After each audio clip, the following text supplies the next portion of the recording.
I got divorced about 7 years ago.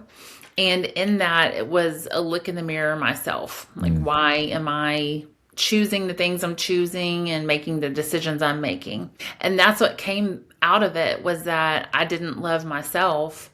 And so I was okay with subpar treatment, subpar, everything. It sounds like you hit a really rough patch there and that kind of woke you up to it. Mhm. What will be the thing that woke these women up to realize they need it?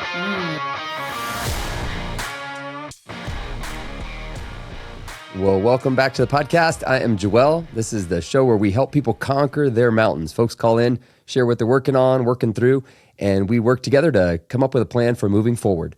This week, I talked to Stacy. She's developing a coaching program for women who are dealing with very specific challenges, and it was a great conversation. We just talked about how do you get started on coaching folks. So I hope you enjoy it. If you've got your own challenges you're facing, maybe something you want to work through, something you want to talk through, I'd love to talk to you. If you're open to having the conversation recorded and shared with others, just sign up at joelmalm.com/coaching. I'd love to have a conversation with you and see where we can get to. So hope you enjoy this week's session. Stacy, how are you? Good. How are you? You're doing good. Now, where are you located? I'm in Houston. Okay. And how did we get connected? So I saw you speak at Lakewood Church years ago and bought one of your books and met you there. Okay, cool. Which book was it? Oh gosh, I don't remember. That was a long time ago. Yeah. So what you working on? What looking for help with? So I am building a coaching course called Mirror Love,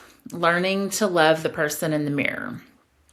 And I have the outline, the idea and everything. I'm just struggling with building my timeline and to-do list to actually launch it. I'm not really sure how to execute. Now, is this purely online courses, or is there going to be like personal coaching is the level up from there, or what's that structure going to be like? So what I'm wanting to do is, first of all, I want to write a book on Mirror Love also.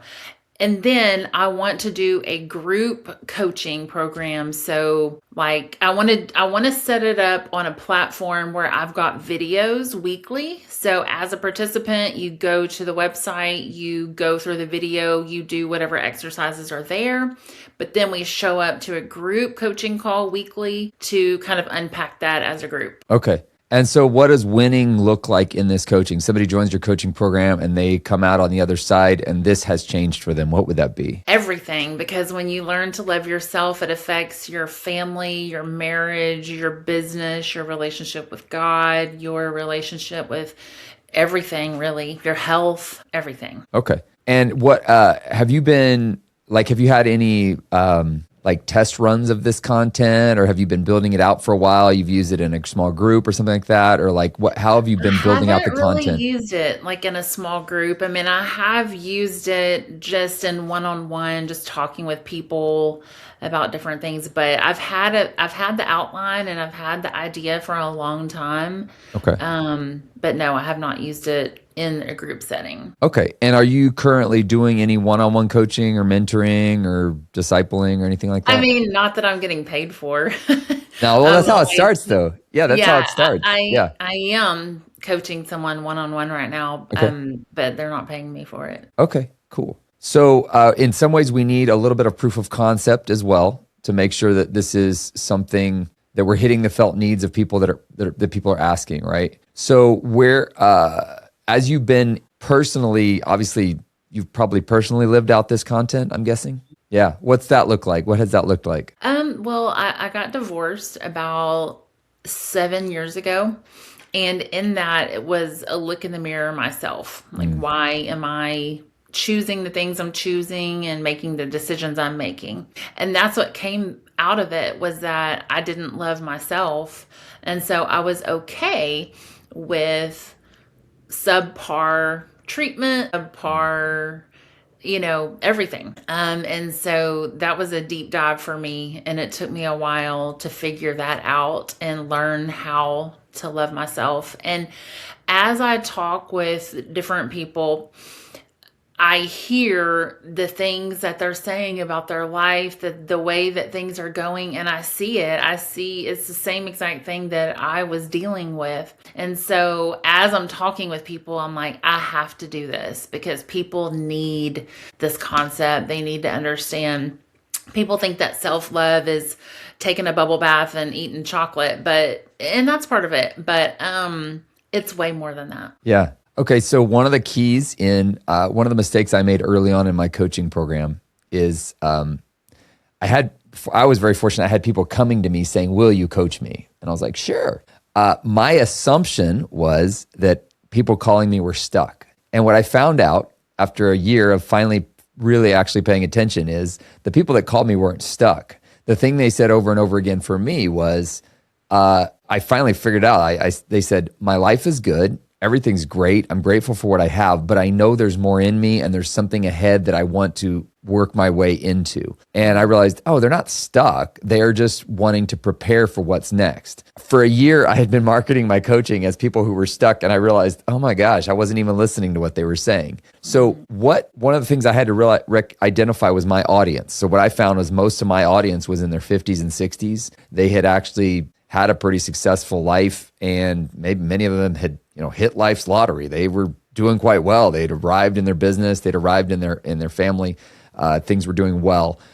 What would you say is the core audience of who you feel you would be hitting with this? Like, what is their stage of life? Is it females? Is it men and women? Is it, what's a target that we call it a customer avatar? It's kind of like, who is this person that's real, but it's kind of a collection of all of the traits of this person in one. Right. So my ideal client is a woman in her 40s. I would say that could vary a little bit, but that's around that time in life where we start questioning, how things have been going and realizing that we have the power to change the trajectory. But women, basically kind of what you said, they're doing okay. They've got the family, they've got the career, they've got, an inner circle, but they're being held back. They're not achieving at the level of their potential, or their relationships are not at the level that they potentially could be. So they're doing okay, but they're being held back by the fact that they don't love themselves. Okay. And so in your situation, it sounds like you hit a really rough patch there, and that kind of woke you up to it. Mm-hmm. What will be the thing that woke these women up to realize they need it? Gosh, a lot of times, that happens by some big life event. Like for me, it was divorce. Mm-hmm. I don't want everyone to have to go through some horrible life event to decide that this needs to happen. So did you just hear that? That was brilliant what you just said. That could be your marketing pitch. I don't want you to have to go through what I went through to wake up to the reality that you're valuable. That right there, that's it's not ominous, but it's also saying, hey, I didn't see it coming. Right. And then it hit. I wouldn't have. Yeah. So that's pretty powerful. I think leaning into that angle would help you kind of really curate the content that's necessary. And because here's one of the challenges, I think. I know this with men is true. I'm guessing it's with everybody. But usually it takes a devastating moment to shake us out of our monotony and and I had a lady in counseling one time tell me, she's like, I know my life is hell, but I know the names of all the streets here, so I know how to get around. And I thought that's pretty honest. Like, I know there's probably some things that I need to work on, but right now I've got this under control. Mm-hmm. So I think that's a key angle, figuring out who you're gonna. So one of the things I learned the hard way, and I'm still learning it, is creating content is one thing. Getting people to buy it and use it is a whole other thing. Right. And I love creating content. I hate selling content, but we have to be good at both of them, right? Yeah. So one of the best ways to do that is really dial in what is going to get people's attention and what they're feeling that's going to lead them to go, okay, I think that's worth. And what they say is 20% of the people who give you $7 to $10 for a product would be willing to give you 5 to 8 times that amount. And then 20% of those people would be willing to give you even more of that. So typically you want an entry level product for your coaching, which would be like a book. It's like $7 to $15. Yeah. And then you want a next level, which is a little more personal, where they would do maybe do the course with you. So you give maybe a free or maybe a $3 ebook or something. And then there's a $30 course. And then from there, you can up it to a $300 meeting with you. So you have these, they're called sales fractals. And basically it's the 80-20 principle. 20% of the people that give you the first dollar will be willing to give you 10 times, up to 10 times more of that. And then 20% of those people will give you 10 times more of that. And that's how you build these kind of staged stair step levels of engagement. Right. So at that point, it just becomes a numbers thing. Mm-hmm. But the key is, what's that first thing that they're going to be willing to give you $7 to $10 to say, all right, I believe she's got enough to offer me that this is going to help me. I think that's the book, right? Okay. Yep. That would be, yeah. And is the book kind of the outline of what the coaching would be, and then you just break it down more? I guess, but I mean, I don't know. Like if you put it all in the book, then what is the purpose of someone joining the coaching program? Repetition is the price of knowledge. So you do put it all in the book, and then another thing the that benefit of the coaching program is to come together in that group and to have the videos in the course and the group coaching. Yeah. I've had some of the most profound moments in group coaching, and it wasn't because of what the coach said, it was because of what another participant said. That's literally why I started opening up this podcast to hear people listening to our conversations, because afterwards they're like, hey, that was me. What Stacy's struggle was my struggle, right? We're all the same. Yeah. So absolutely. So I guess the book is the entry point. Yeah. And here's the other thing. Always give away your best material. Which a lot of people online will say, no, don't do that. Say people got to pay for your best material. And I think this is a principle of the kingdom of God. When you're open-handed, people are open-handed with you. And exactly. And when you're open-handed, you're also ready to receive. Exact. Oh, that's great. Yeah. So I would say give away your best material. And even if it's in a little, the lead magnet, that's a term they use. A lead magnet is something that you give away that shows people, I have something I can offer you, but I'm going to give you this for free. So you might want to create a little survey, like check your mirror health, like how you feel about your own self, and a little worksheet. I made a mistake one time. I gave away an entire book, and I built up this huge thing to give away the book, and nobody read it. People don't read the book until they first figure out if there's something, you salt the oats, right? So this page, maybe a worksheet or a little 10 tips to love yourself more or something to that effect. A little worksheet, something simple for them to dip their toe in, would be a great thing to put on your website. A little resource, a little tool. For a while, I had a little anger test that people were using, and it got them interested in like, what's my anger type? You could do all sorts of different things like that and experiment with it. Try one thing for 1 month, try another thing for another month. So that's your free thing. And then you have the book. And here's what I found with that stuff. You go, well, if they read the book, why do they need the coaching? And this is an interesting thing about us content creators. We intuitive. A guy one time told me, he's a book editor, and he said, the people that create content are intuitives. The people who consume content are more concrete. So we kind of intuitively know what needs to happen, but the people that buy the books, the reason they're taking the time to buy our book is they want somebody to explain it to them, which in theory, we've thought through this stuff and helped them with it. One of the things he said is, you're not your audience. So for me, just a little example with Outdoor Adventure. I have people call up me all the time, like, I want to go on a trip with you. And I'm like, well, my trips are full this year, but I'll tell you what, I'll connect you with all of the outfitters and everything you need to go do the trip on your own. And they'll be like, no, I want to go with other people. So what you bring to the table is, you kind of look at it and you go, well, anybody could figure this out. If they could, they already would have. Right. So what you're bringing to the table is, let me create a community. As you're doing this, recognize that what you're really offering them is a safe community to work this out in. Mm-hmm. Especially if you're going to do group coaching. I did group coaching for a while, and nobody would show up to the group meetings, and it ticked me off, but they always showed up to the one-on-ones. So I just shifted mine to all one-on-one. But I know there's a lot of settings, and I think it's because of the way I structured things, which was maybe a mistake. I don't know. But what you're going to offer is that community where people can change together and begin to value themselves together and the gift that God placed in them together, right? Yeah. So that's why you don't need to worry about the book undermining it, because people that read the book and say, oh, I get it, they're not going to join a coaching thing anyways. But what's going to happen is most people are going to go, oh, this lady gets me. I want to be in a community that she's helping orchestrate where I can find other like-minded people trying to grow in the same way. Yeah. Well, I could also do a Facebook group so that people that get the free resource can join that group and be a Yep. part of that for free. But I can also promote the group coaching there and promote the book there and then do QR codes in the book You to got point it. you to the Yeah. group. And with the book thing, do you already have any content written for that? Now, I have an outline, but Okay. that's about it. Let me just, I'm venturing into this territory. Shorter books, shorter books, shorter books. I did my first book.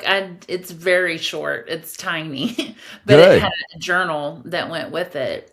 And I mean, I don't know, from a reader's perspective, I like that because we don't all have time to sit through And we then have a lot less of and times it less. does get wordy just for the sake of being long. Yeah, You which know? is the beauty of self-publishing. So when you go with a traditional publisher, they need a certain word count for perceived value. So they're like, which is why you read a lot of books, and after chapter 3, you're like, bro, just shut it down. Like, Right. I you hate made your that point. as a reader. Yeah. So the beautiful thing about self-publishing is you can create the book as short as you want, but you put the essence, the core concepts in there, and it's leading, again, it's a lead magnet to get people connected in your community. Yeah. Do you have a framework? That's one of the things that's super helpful as well. Like you have a framework you walk people through. So like my vision map framework is you get a one-liner, you find advisors, you divide and conquer, you start small, you build slow, you pray, pray, pray, right? So that's my 7 steps to getting anything started. It's in my little book vision map. Have you kind of developed a framework of like, you know, if you've ever called Dave Ramsey, you ever seen people call Dave Ramsey, he's got the baby steps or whatever they are. He's like, well, Yeah. where are you on the baby steps, right? It would probably be helpful for you to develop that as well. One of the things I see with coaching a lot of times is people say, I'm going to do coaching. And I'm like, but what's your framework? Because people come to you for a specific product and message. Like one of the things I'm seeing over and over again with these calls I'm doing is the people who are coming to me, they want help starting stuff. And as much as I wish they were calling me for my spiritual musings, that's not what they're calling for.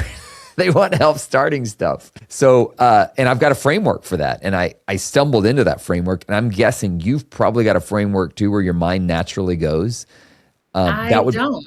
This is Okay. something I need to explore. Well, let's talk it because out. Let's talk it out. What would be the first thing you would need to say? You would say to somebody who was Stacy 10 years ago. What's the first thing you're trying to say to her to convince her to avoid what's coming if she stays on this same path? What's the first thing you would say she needs to know? That in order to love yourself, you have to realize that God lives inside of you. Identity in Christ. Okay, that's good. So that's boy, that could be a whole book. That's That's a good starting foundational. chapter. Yeah. What's the second thing? What would be the next step? So your first is your identity. You have value because God values you. And then 2, acknowledging your not even being unique, just being rare. You're one of a kind. There's no one else like you. So You're his recognizing workmanship. that Yeah. You're his workmanship created in Christ Jesus for good works, which the Father prepared beforehand that you should walk in them. one of a kind, no one Yes. like you. Okay. And then next is forgiveness for others, and then forgiving yourself. Next is gratitude. And then next is mirror talk. So talking to yourself Right. So like right communication or and community. like affirmations. Okay. Okay. Got it. All right. So that's 5 right there. It's a great framework. Yeah. Next, embracing the power of femininity. Okay. And then last, filling your cup. Okay. Okay. So you've got, so embracing power of femininity is kind of giving them a vision for a new future based on what we've just talked about, which you always want to end with giving people a vision for a future. And then filling your cup is making sure how to maintain. It's kind of the maintaining of what you've just developed. Is that accurate? Yeah. The action behind Well, all you of got it. this is great. They call it scope and sequence. The scope is the content we're going to cover, and the sequence is the order it's in. So that's really great. You got it there. Okay, so the cool thing about all these as well is each of these are such huge topics. I know. You could go for eternity diving into more on this. Like you could do a whole year focused on finding your uniqueness. How do you do that? Personality profiles. Look at your past story. Look at what's interesting to you. So all of these are like an endless well that you could pull from for content. Right. And I feel like part of the free part, you know how you said give away your best? To me, that's going to happen on social media. Yep. You know, do videos of all of these topics. Yep. I feel like So that's the gold right there. I almost wonder if the Facebook group would be a great start for you. So one of the big mistakes I see with people writing books or creating content is they haven't first. There's something happens when the word becomes flesh. Okay, so whenever the thoughts in your mind are voiced, and then you see how they respond in the real world. So whenever I write a book, before I put it out there, I always test it with a small group because I assume I know what I'm saying and what it's communicating to others. But until I actually see it fleshed out with them, I don't know. So what I think might be good is, well, I mean, the optimal would be if you could get together 5 or 6 women and say, hey, I'm going to test out this new content. Would you be willing to commit 6 weeks? And it doesn't have to be, like 6 weeks in a row. It could be 1 week, take 2 weeks off, another week. But over the next 12 weeks,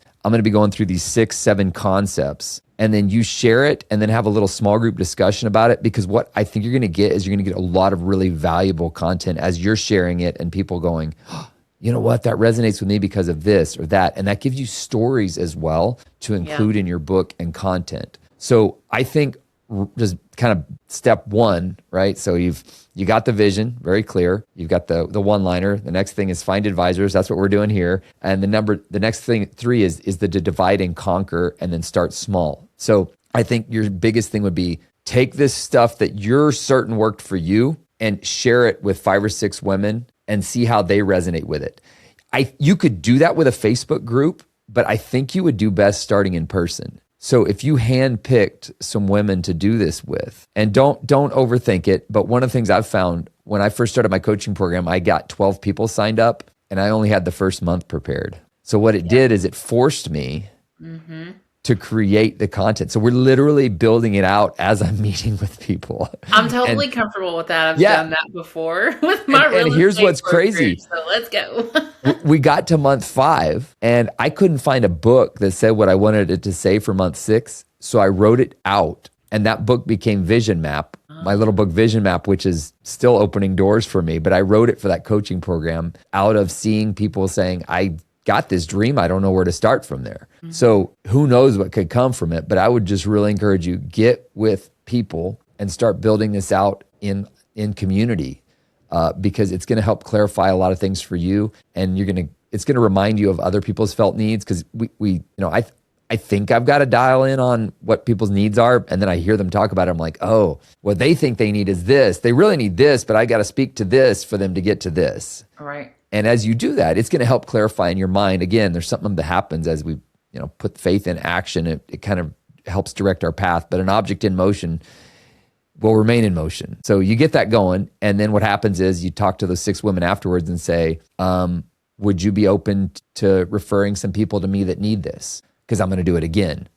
And then you do it again and you refine the material and the book comes out, right? And then you launch the online course. And here's the really cool thing. As you're doing that small group, get an iPhone and video yourself with all these talks. Because what it's going to do is create little clips for you that you can post on your Facebook group. And I find for me, sometimes when I'm talking, stuff comes out that I'm like, whoa, where'd that come from? That was really good. Divine. Yes. Yeah. So, but that all happens when you're in motion doing the thing, right? So I would say to flesh out this material that we just talked about, these 7 things, you've already got it pretty much nailed down. I think it's now time to share it with a small group and just see how it goes and then build from there. And then you're already getting started with it. Yeah. And then that's your proof of concept. Okay. One of the things that always gets me stumped is so once I get through this and I get to the point to where I'm ready to launch the course, pricing always messes me up because I've worked with some coaches that were like, you have to price at that $5,000, $6,000 mark because that's the value that people are going to put on it. But then in my heart, I'm like, no, I want this to be something that is affordable for women. I don't want it to be a barrier to entry, but I go back and forth. Yeah. Let me tell you something here. There are a lot of people online who are lying to you. I know. They don't think they're lying. but they are lying. They're just really optimistic and they actually believe their own lies. And they'll tell you, we've made this much, blah, blah, blah, blah, blah. And da, da, da. And you can make this much too. I see this with Airbnb owners. I have 4 Airbnbs, right? And I have people who are like, I see them online. They're like, I've got 4 Airbnb units that bring me in $100,000 a month. And I live here in Thailand and sip Mai Tais all day long and don't do anything. And I'm like, you're lying. That is not true. There's no way. Sell. So unless you've actually seen somebody that shows you hard data of what they're pulling in, do not believe them. And I hate to even have to say that because even Christians do this. They're optimistic, driven. A lot of them are Enneagram 3s. God bless them. I love Enneagram 3s, but they're so optimistic and positive about what they have to offer that they'll literally tell you stuff that's not true, but it could be true. But they've never actually, but they've never actually done it. So these people that tell you, you need to value your class at $5,000, that's nonsense. Okay. Maybe if you're like uber famous, Right. Yeah, but you're not. I'm not yet. Yeah. And it may get to a point where you need to raise your prices slightly. You'll figure out what works for you. I would say at the start, there's these thresholds. It's like, I think it's like $100 and $300. And then like people who give you a $7.99 would be willing to give you $9.99. I don't remember all the details on that. I think the bottom line with you is worry about that later. Just get started doing what you're good at and don't believe the people that tell you.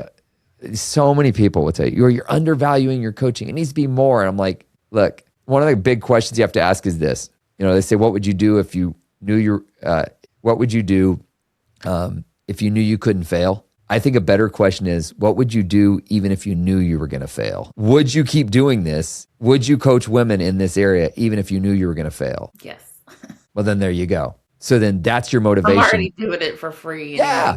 So that's your motivation, not the money. I was the same way. I wanted to help guys achieve all they could be. And so I started it. And eventually it turned into, it shifted. I could charge more for coaching, I'm sure at this point, but I don't. And you'll find your sweet spot there. And you may find a donation-based thing is better. For a while, I was doing it like, give what you think it's worth. And I'd have people give $1,000 for a phone call. And I'm like, that's crazy. They made it to a not-for-profit, right? But anyways, there's all sorts of different angles on that. Don't worry about that right now. The first step is get this content built out and then start getting it into people's life and get the feedback on it and see what you get from it. And then we'll do another call in about 6 months once you've done that. And we'll talk about pricing and in the weeds and stuff like that. But for right now, you've got to get what we would call proof of concept. You're certain this is something women need. Now we've got to show that this is something that women need. And I think you're dead on. I think you'll probably, as you do it more and more, you'll get even more clarity about what this looks like and what the things they're saying to themselves are. Right. That's one of the biggest things I've found is listen to what people are saying to themselves, because if they're saying it to themselves, a lot of people are saying it to themselves. Mm-hmm. Okay, awesome. Okay. All right. Well, I want you to do this and then book another session in 6 months, and I want to hear the follow-up. One of the things I want to do on this show is hear from people who are doing it and hear how it's going for them. Okay, so, I certainly will. Awesome. Cool. Well, I hope you've enjoyed it. I have. Thank you so much.